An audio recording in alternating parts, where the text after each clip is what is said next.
саламатсыздар ма? Бүгінгі сабағымыздың тақырыбы Microsoft Excel диаграммамен жұмыс жасау. Диаграмма деген ең көп сұранысқа ие тақырып болып тұр. Барлығы диаграмма қалай жасалады сұрап жатыр. Алдыңғы сабақта дайын мәліметтерден диаграмманы құруды қарастырдық. Бүгін енді сол диаграмманы настройка жасау, яғни қалып күйге қалып келтіруді қарастырамыз. Бізде 2025 жылға фирманың табыс мөлшері берілген, яғни кесте бар менде, яғни қандай да бір өнімді сатудан түскен сома, ақша сомасы миллион теңгемен берілген, және осы сатудан түскен сомадан фирма қанша табыс тапты. Осы дайын мәліметтерге диаграмма құратын боламыз.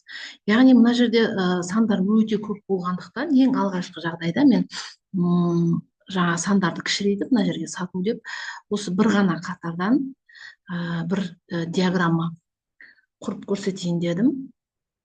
Яғни бұл жерде бізде ставка график деп беруге болады. Графиктің мына түрі ең көп қолданылатын түрі, яғни мынау жаңағы нүктелермен берілген түрі жиі қолданылады, және де жақсы 2-3 мәліметтен жасаған кезде әдемі результат береді. Қарапайым жағдайда жай ғана бір қарапайым сызық шықты. Енді бұл жерде міне мынау тұрған жаңағы линияны мен өзгерте аламын. Оң жағын басып,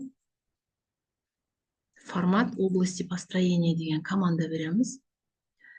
Осы жерде міне параметры области построения дейді, яғни бұл жерде бояуға болады, заливка және шекараларын реттестіруге болады. Заливка, сплошная заливка деп айтылады, градиентная заливка деп айтылады. Ең әдемі түрі осы градиентная заливка. Немесе рисунок или текстура деп компьютерден қандай да бір суретті де қойып жіберуге болады. Ары қарай түсін өзгертуге болады, мен осылай қалдырайын.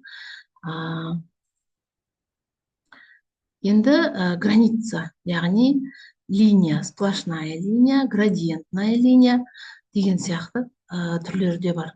Белгілеуім керек ол үшін. Сплошная линия, градиентная линия, автовыбор дегені бар, яғни линия жоқ болып кетуі де мүмкін. Бізде сплошная линия. Прозрачностьін көбейтуге болады. Мына жердағы стрелкалардың, штрихтардың түрлерін өзгертуге болады. Міне қарап тұрсаңыздар, осы жерден осының барлығы қалып күйге келтіріледі. Келесі түрі маркер. Яғни маркердің де түрлері бар. Мысалы үшін составной тип дейді, тип штриха дейді, тип начальной стрелки дейді. Міне сол сияқты маркерлерді өзгертуге де болады.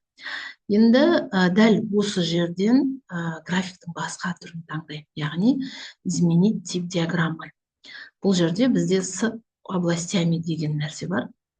График. Осы түрі жаңағы бизнес процестерді жасаған кезде көп қолданылады. Және де мынау тұрған областы компьютерде кез келген суретпен өзгертуге болады. Міне, мынау қазір стандартына осылай қояды. Мен мына жерге файл деген команданы беремін, және өзімнің компьютерімнен қандай да бір кез келген суретті таңдай аламын. Міне суреттер тұр. Әртүрлі суреттер тұр. Міне мынадай сурет мысалы үшін. Қараңыздар. Прям кәдімгідей енді түрлі түсті диаграммалар жасау мүмкін, және де фоновый сурет ретінде де қолдана беру мүмкін.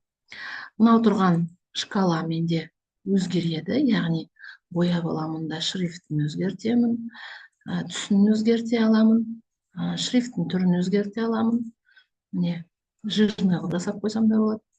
Және сол сияқты мынау тұрған шкаланы да мен өзгерте аламын,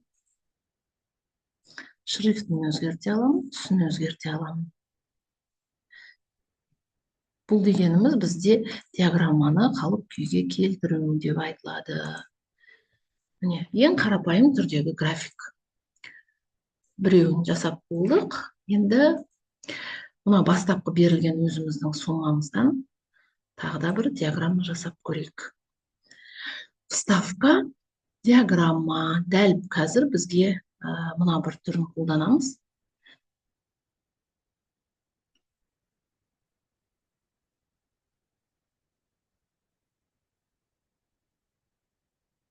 Былай жасауға болады. Былай жасауға болады. Осы түрін таңдайық. Так.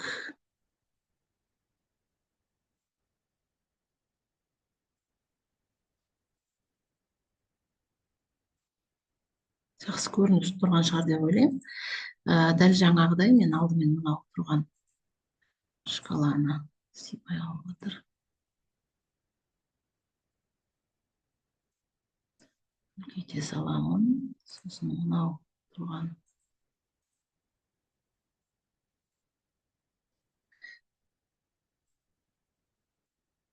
шкаланы үлкейте саламын. Так. Енді бұл жерде не көрсеткіміз келді? Мұнда мынау тұрған қатарды басып, формат ряда данных. Мен мышканың жағын бастым. Қараңыздар, формат ряда данных деген команда бердім. Формат ряда данных деген команданың ішінде бізде мынау тұрған қатарларды, бағандарды өзгертуге болады. Қараңыздар, параметры ряда деген ашылады бірінші.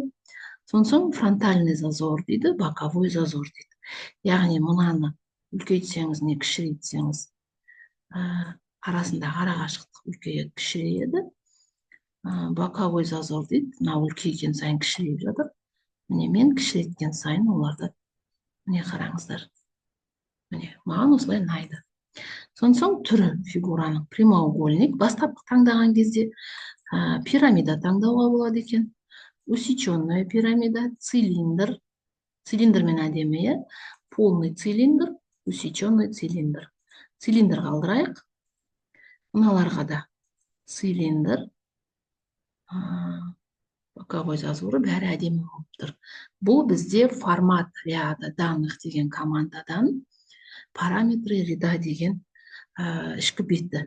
Яғни осыны қалып күйге келтірдік. Біз уже диаграммамыз басқа түрге келді. Келесі мынаны шертіп, оң жағын шерткен кезде уже формат области диаграммы деп команда берем. Бағана мен мынау менің диаграмманың үстінде шерткен едім. Ал общий областьқа шерткен кезде басқа мәзір ашылады. Формат области диаграммы. Бұл жерде заливка таңдауыма болады. Сплошная заливка бүкіл обласын бояйды. Градиентная заливка деген жаңағыдай түстерді ауыстыра отырып бояйды. Қалдырсақ та болады, алып тастасақ та болады. Бағанағыдай рисункпен бояуға да болады. Енді бұл жерде ол артық болады, қажеті жоқ. Ары қарай граница дейді. Осы жерде әдетте көбінесе нет линий деген қолданылады, яғни алып тастайды сызықты.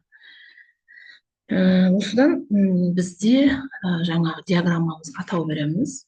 Яғни мынау тұрған атауды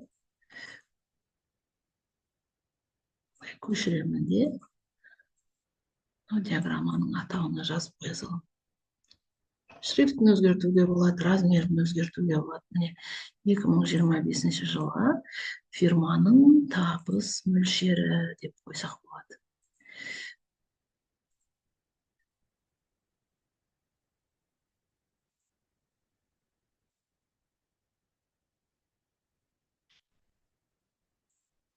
Міне осылай әп-әдемі. Бұл цилиндр түріндегі диаграмма, бізде мына жерде вставка мынаның ішінде жоқ. Көрдіңіздер ме? Оны өздеріңіз жасап ала аласыздар, және де өте оңай, өте көрнекі түрде жасауға болады. Мынау легенданы ұмытып кетіппіз. Мына да жирный жасап қояйық, сәл үлкен жасап қояйық. Өнімді сатудан түскен сома және табыс мөлшері. Енді бір момент қалып кетіпті бізде. Мынау тұрған текст көріп тұрсыздар, яғни мына сияқты ұзын болып созылған кезде, кейбір кезде ұяшықтың ішіне симай жатады. Сол кезде мен осы ұяшыққа барамын. мышканың оң жағын басамын, формат ячеек, және мынау бірнеше вкладкалардан тұрады. Яғни число, яғни оның ішінде ұяшықтың ішінде қандай мәлімет бар, соны бере аламыз. Числовой, денежный, финансовый деген сияқты. Және осы жерде выравнивание деген бар. Яғни жаңа по горизонтали, по вертикали, мен осы жерде отображение переносить по словам деген галочка қоямын. Және де егер де 2-3 ұяшықты біріктіру керек болса, оны да осы жерден жасайсыздар. Яғни объединение ячеек дегенге галочка қоясыздар. Қалғаны кәдімгі текст ретінде. Міне қараңыздар.